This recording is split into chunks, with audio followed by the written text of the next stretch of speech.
Assalamualaikum warahmatullahi wabarakatuh. Di sini kami akan menyampaikan hasil diskusi kami yang berjudul Uji aktivitas antioksidan daun sirsa atau Annona muricataline terhadap DPPH. Tugas ini dibuat oleh Ayu Rahmawati, Desi Rahmadani, Septe Sayunisari, dan Ulfa Prisalingga. Sirsa atau Annona muricataline yang sering dikenal juga dengan nangka Belanda merupakan tanaman yang memiliki buah yang rasanya khas. Selain memiliki buah yang rasanya khas, bagian daunnya juga dapat digunakan sebagai obat. Daun sirsa digunakan sebagai resep tradisional untuk menyembuhkan kanker. Kanker adalah suatu penyakit yang salah satunya disebabkan oleh radikal bebas. Senyawa radikal bebas merupakan senyawa yang memiliki elektron bebas, sehingga mencari pasangan elektron bebasnya atau bersifat reaktif.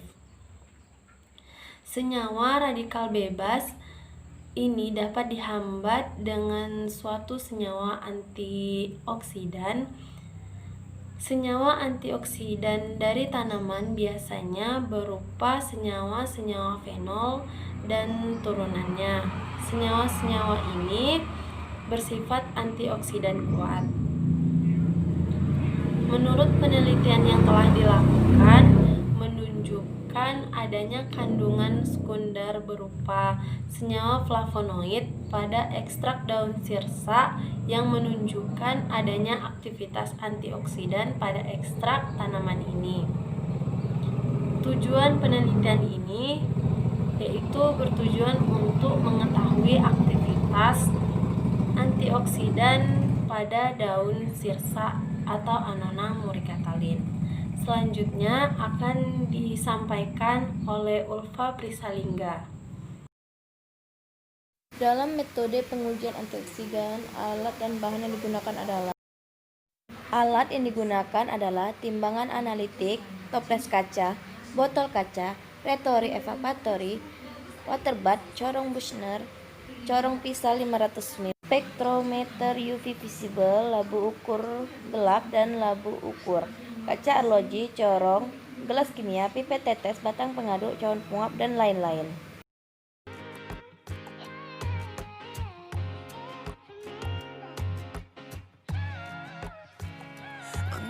세상이 멈췄어 아무런 예고도 없이 꿈은 기다림을 몰라서 눈치 없이 와버렸어 자국이 지워진 거리 여기 남아져 있는 나.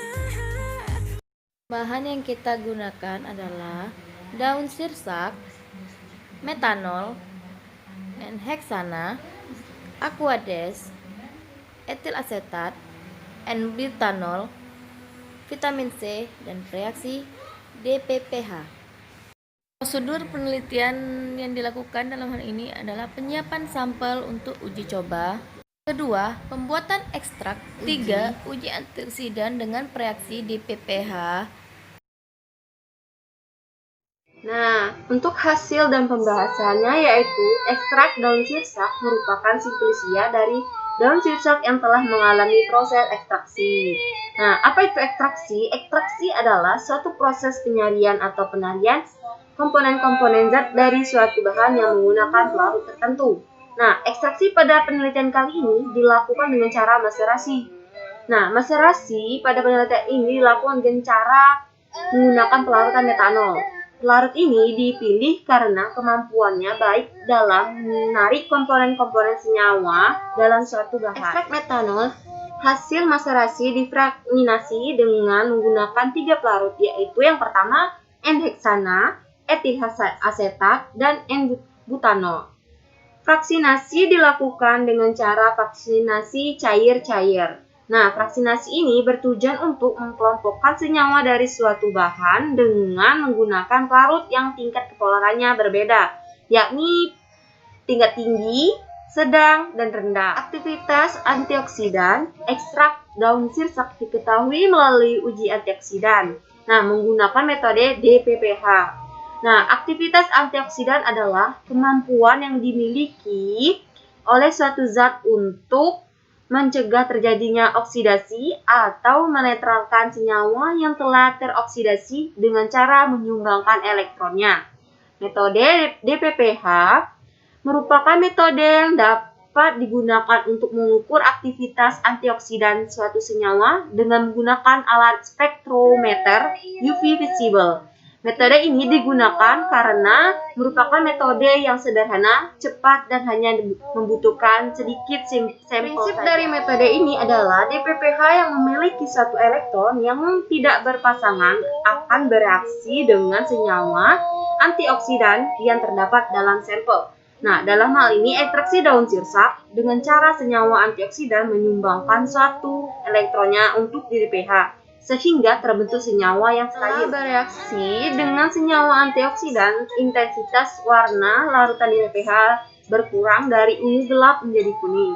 Reaksi ini menyebabkan menurunnya konsentrasi DPPH yang tidak berkaitan dengan senyawa antioksidan, sehingga absorbensi DPPH akan menurun seiring dengan meningkatnya konsentrasi senyawa antioksidan yang telah diberikan. Hal ini dikarenakan absorbensi yang terbaca pada alat spektrometer UV visible adalah absorpsi DPPH yang tersisa atau yang tidak bereaksi dengan senyawa antioksidan. Nah, pada sampel tersebut, dengan semakin turunnya absorpsi DPPH, maka menunjukkan semakin tinggi aktivitas antioksidan suatu senyawa karena semakin banyak DPPH yang bereaksi dengan senyawa tersebut. Parameter yang digunakan untuk menunjukkan aktivitas antioksidan pada suatu senyawa disebut juga dengan konsentrasi penghambatan atau inhibition penghambatan, atau bisa juga disebut dengan nilai IC50. Nah, nilai IC50 ini merupakan suatu nilai yang dapat konsentrasinya menghambat 50% radikal. Suatu zat atau suatu senyawa dapat dikatakan memiliki aktivitas antioksidan jika punya nilai IC50-nya kurang dari 200 ppm, atau juga suatu senyawa dapat dikatakan sebagai antioksidan yang sangat kuat jika nilai IC50-nya kurang dari 50 mikrogram mililiter. Nah, dapat kita lihat di sini, ini merupakan tabel 1. Nah, tabel 1 ini merupakan hasil dari pengukuran absorban dan nilai IC50 ekstrak dengan vitamin C setelah perlakuan. Berdasarkan data tabel 1 yang kita lihat ini, terlihat ekstraksi fraksi N-butanol ini memiliki aktivitas antioksidan yang paling tinggi di antara ekstrak yang lainnya. Hal ini dikarenakan nilai IC50 dari ekstrak fraksi N-butanol ini paling rendah, nah di antara ekstrak lainnya, di mana semakin rendah nilai IC50 maka pada suatu ekstrak maka semakin tinggi pula aktivitas antioksidannya. Hal ini diperkirakan karena telah terjadi pengompokan senyawa antioksidan di dalam ekstraksi fraksi tersebut, sehingga aktivitas antioksidannya menjadi lebih tinggi dari ekstrak yang lainnya.